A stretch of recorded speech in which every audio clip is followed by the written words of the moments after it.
Donc, le congrès Afra-VIH, donc, qui s'est déroulé avec des thématiques extrêmement importantes.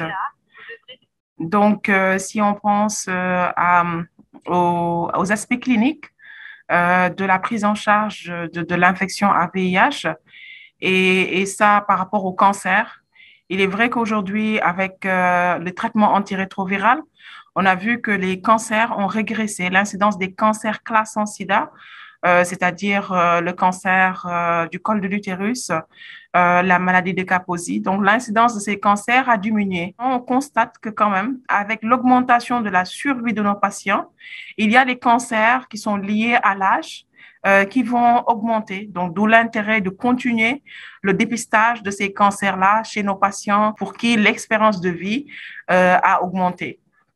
En plus de cette problématique des cancers, de plus en plus, on note dans nos cohortes des patients qui viennent, qui disent qu'ils ont des problèmes, des troubles de mémoire, troubles de la concentration.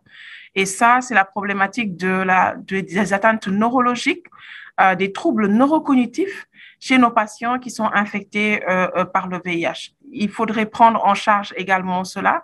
Et cette prise en charge va commencer déjà par une évaluation. Donc, cette évaluation doit se faire par une équipe pluridisciplinaire, certes l'infectiologue, mais également la référence vers des spécialistes qui vont déjà confirmer ces troubles neurocognitifs d'une part et ce qu'on a vu, c'est que la prise en charge même de cette dépression-là, parfois permet la régression, s'il y a une dépression qui est associée, permet la régression des troubles neurocognitifs. Et ça, c'est vraiment dire que la prise en charge des troubles neurocognitifs chez les personnes vivant avec le VIH doit se faire avec une équipe pluridisciplinaire. Aujourd'hui, on assiste à une augmentation de la survie de nos patients parce que le traitement antirétroviral a augmenté la qualité de vie, de la survie de nos patients.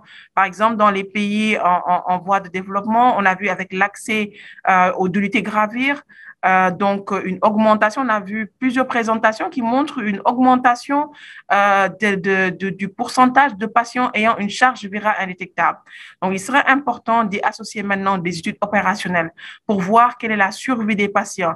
Et une présentation qui a été faite sur Burundi, donc qui revenait sur cette rétention, sur la survie des patients qui étaient sous traitement avec une survie quand même assez élevée de 85%.